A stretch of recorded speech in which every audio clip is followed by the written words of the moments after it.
Setelah keluar, bisa menghirup udara bebas. Dari situ saya punya pengalaman. Kesempatan peluang hidup itu kadang nggak datang 2 kali. Saya alhamdulillah masih diberi kesempatan sama Tuhan. Saya harus berubah. Saya harus menjadi manusia yang lebih baik. Intinya saya harus bekerja. Ini jualan pedal kuah ya Mas? Iya, benar. Jualan. Ceritanya gimana Mas kok bisa memilih cara usaha pedal kuah? Makanan yang merakyat. Bisa masuk ke semua kalangan, nggak dibatasi umur. Dulunya jualan es. Dulunya, karena jualan es kan kadang terganggu sama musim. Saat musim penghujan, penghasilan pasti menurun. Ya. Tak pikir-pikir, saya mikir jualan apa yang nggak ada masalah dengan musim. Pendol. Pendol itu mau musim hujan, mau musim panas, sama saja. Oh, ini pedal apa Mas? Daging apa?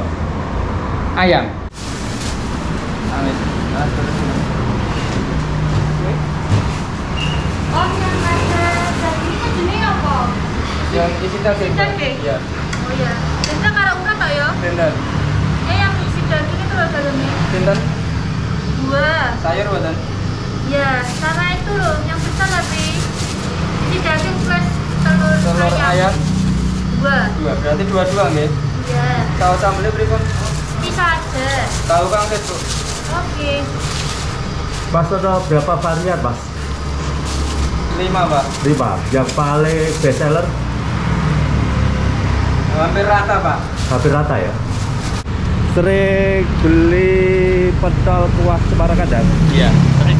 Kenapa suka? Suka enak, Enak? seger, kuahnya seger.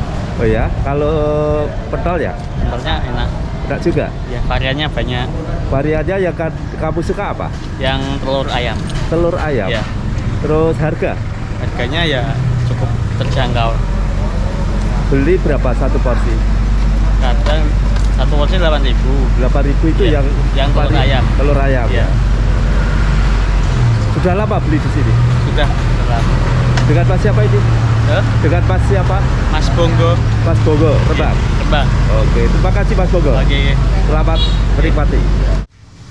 Assalamualaikum Mbak. Mbaknya sering beli di sini? Iya, Yang paling disukai varian yang macam-macam. macam-macam. Ini beli apa? Yang mana? Yang 8.000, Yang 8.000. campur urat sama telur buyut. Oh, itu rasanya gimana? Enak Pak, Oh, enak banget. Harganya gimana harganya? ya murah, Murah ya? udah kenyang. Sering beli di sini Mbak? Iya, Hampir tiap hari? iya. Dengan Mbak siapa? Mbak Ana, Rembang ya? iya, Oke, terima kasih. sama-sama.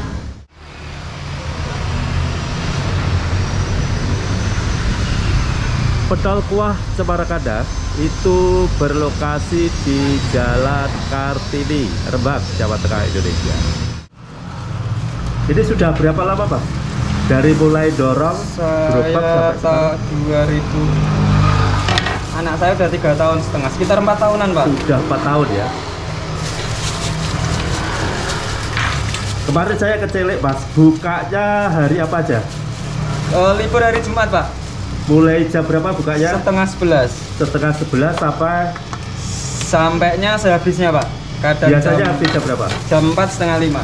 Oke, Mas, modal awal mulai usaha ini agar berjalan berapa Mas idealnya? Saya modal awal nekat, Pak. Dekat dulu, terus? Sekitar itu aja jual HP sama cincinnya istri. Oh, jadi dapat modal berapa itu? Itu mungkin sekitar 1 juta, Pak. Mulai awal buat gerobak dan lain-lain. Kalau direndahkan di Nanda. Cuma memang dari awalnya kan saya keliling dulu, dorong pakai gerobak kecil.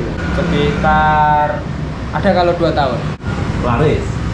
Ya mulai naik pelan-pelan, sedikit demi sedikit. Saya justru ketika pandemi semakin rame. Saya pandemi itu hampir tiap hari, saya masih keliling, hampir tiap hari ketemu Satpol PP waktu pandemi. Karena saya kan masih keliling sampai di sini, di sana kan rame di Satpol PP. Waktu masih pandemi. Dilarang maksudnya? Diingatkan? Ya karena berkerumun. Nah, waktu kan memang dibatasi untuk orang beli kan dibatasi. Terus menyiasatinya gimana? Kebetulan ini kan ruko baru Pak. Oh, Terus saya tanya kok harganya masuk, nah, saya pindah. berapa Ini nih? untuk keliling. Ini 1 tahun 5 juta. 5 juta masuk ya, masuk Masuk, sangat. masuk. Terus tapi kan masih kerumun juga. Lebih terkontrol Pak. Oh. Katakan ada cuci tangan, ada apa kan waktu pandemi beda kalau kita di jalan. Jaraknya pun istilahnya kita interaksi bisa dijaga dengan jarak. Beda kalau di jalan kan terlalu gonta-ganti orangnya kan, katakan mau cuci tangan juga nggak ada, istilahnya bawahnya terbatas, paling hand sanitizer aja kan waktu pandemi. Oh, gitu. Berarti intinya bisnis ini pandemi tidak masalah. Tidak masalah, tidak ada masalah Bu. Ya ada efeknya paling 1-2 bulan awal pandemi.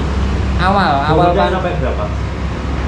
Kalau turun paling 25% Pak. Awal itu 1-3 bulan awal. Setelah itu saya justru malah meningkat. Malah pandemi itu saya meningkat. Alhamdulillah. Waktu pandemi istilahnya yang lain ini saya meningkat. Oh, gitu. Malah saya bisa kontrak ini masuk pandemi.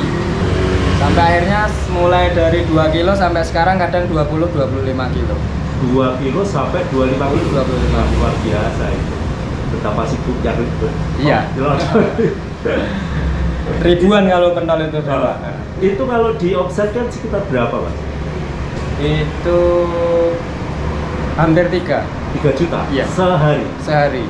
Luar Dari biasa. jam Dari jam Buka setengah 11, kadang jam 4, setengah 4 sudah selesai. untuk menjadi penjual pentol kuah yang berhasil, itu menurut Mas seperti apa?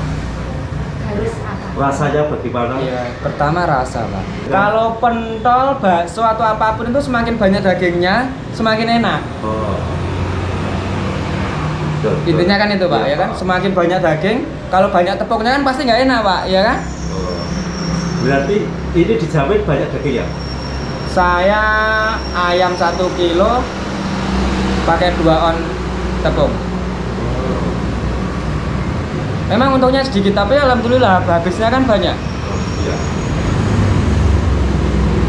Kalau bumbu sama-sama aja sih, bumbu itu hampir semua yang jualan pentol itu bumbunya hampir semua sama. Terus kedua, bekerja keras.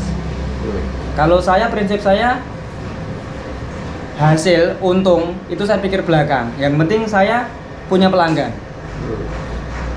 Kalau katakan yang dipikir keuntungan kan untuk usaha susah Pak. Tapi saya mikirnya yang penting pelanggan saya banyak. Katakan saya setiap kilo untung 10.000. Tapi kalau saya habis 25 kilo, 30 kilo kan, apalagi dengan jarak jualan yang cukup pendek kan, prinsip saya seperti itu Pak. Hanya 5 jam. Iya. Katakan saya 1 kilo, untung saya 15.000. Kalau saya jualan 5 jam habis 25 kilo. Prinsip saya seperti itu. Istri sangat mendukung sekali.